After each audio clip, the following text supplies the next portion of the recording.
references must be reported in the text with, for example, PATIOD3 crystallizes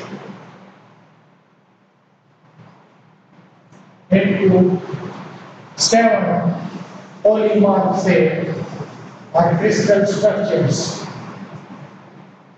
Then you put a reference at the end. Number 1. Somebody has said it already. That is why you are saying this. You can't say from your own imagination in science that I dreamt last night that barium titanate crystallizes into 7 crystal structures. No, dreaming, stories, these are not usable in science. There must be a reference there, or you have personally studied the material at that temperature which transformed into that structure. If you have done it, then yes, say it. But if you have not done it, this means you have heard from somebody.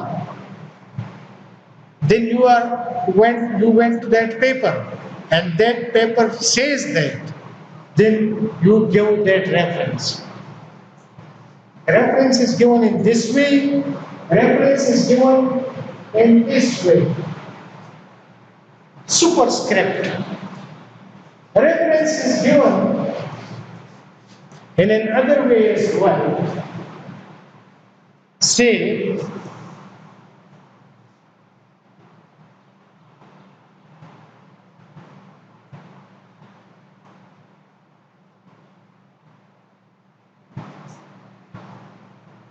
Cubic 1997.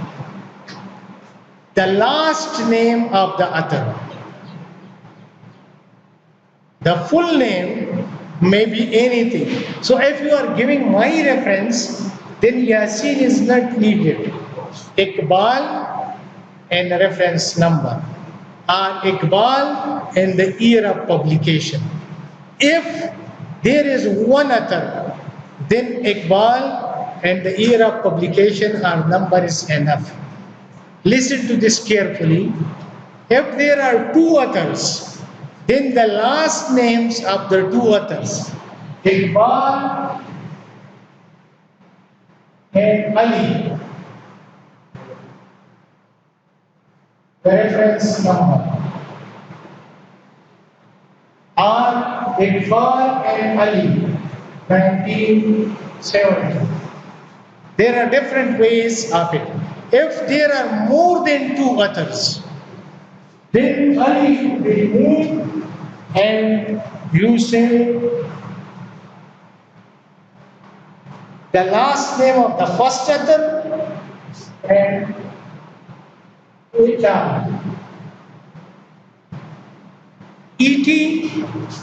dot al dot comma, then date or number, year or number. This is when you refer to references in the text of your thesis or research paper. And at the end of the research paper, then you say what this one was, what this Iqbal et al. Was. Here you give full description, right? Full name or the last name followed by the initial. Why is initial in that name? So Iqbal,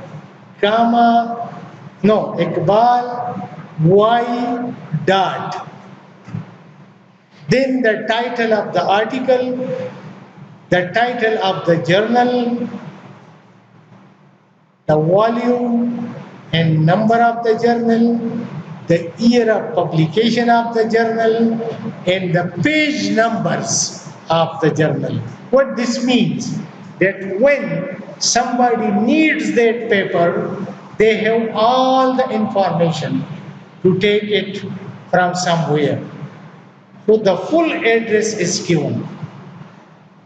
Name of the author, are names of the authors, the title of the article, the title of the journal or book or whatever it is, the volume. There are journals which have hundreds of volumes. So if I give the name of the journal, then the poor student or the researcher will check 100 volumes of that journal.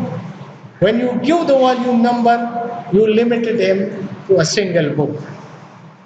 When you give the page numbers, he or she will straight away go and find that article. Right? So the reference must be such that the reader can find it easily. Right? Now, why Iqbal effect of calcium substitution on the microwave, direct properties of barium platinate, Journal of Material Science. 5 is the volume number, 6 is the number within the volume. One volume has been published into several books, right? So 6 is the number of the book in which that article appeared. Journal, volume of the journal, then the number of that within that volume, which number book it was, then the year of publication, then the numbers of pages, so that the reader can reach there. There are different formats for writing references for different journals and regulations of universities regarding that. So the university also frame some regulations for different sorts of referencing which are acceptable under the regulations. So regarding the style of referencing, but a standard reference should look like author and authors. Name, article title, journal name, volume number, issue number, year of publication, initial page number, and the last page number. So the reference should be written in this way and it will be traceable, and that's it. So if you have any question, you are welcome. So it's better that if today you go and pick up a journal article, go to the Journal of Material Science and take an article out and look into that what I taught you today, is it there? Is it written in that manner? If yes, then it will confirm the information in your mind.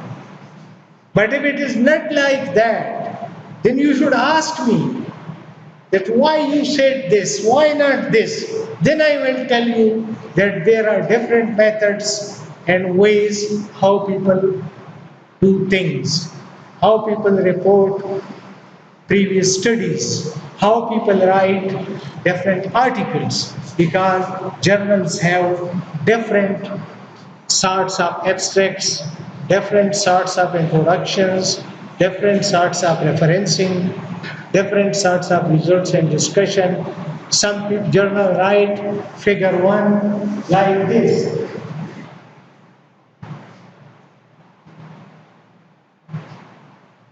Right? The others say make it bold. The others say remove it and just put a dot and say figure 1. Right? Also remember that the caption of the figure, is given at the bottom of the figure. Caption of the figure is at the bottom of the figure. And caption of the table is on the top of the table. These are very minor things. But when you give me a report and you have put the caption on the top of the figure and the table caption at the bottom of the table, then I just correct that. But if you give me a perfect report in that respect, then I put my intellectual contribution, which raises your standard. Right? So in the same class, under the same supervisor, Some students achieve very excellent degrees, publish a lot of papers, high quality papers, and they get a lot of benefits because of that. And under the same supervisor, in the same class, some students just complete their thesis and run away. This is because of this, that if you write scattered things, illogical things, then I will give you a couple of hours. But that will be spent on correcting your English language, on correcting the style of your thesis, and you will not climb higher in your study. But you will just learn to do that. But if you work hard and write all these things correctly, I will still give you 3-4 hours. And I will love to give that time if the level is rising. Right? So the more you do, the more you will get. I can give the whole night to a researcher if his or her work is excellent. But I don't want to read a rubbish report for a few minutes. So you will have to attract the teacher towards your work. The teacher will try to attract you towards that work. And this mutual support takes the train of knowledge forward. And this is called knowledge generation. So you generate new knowledge through research. Thank you very much.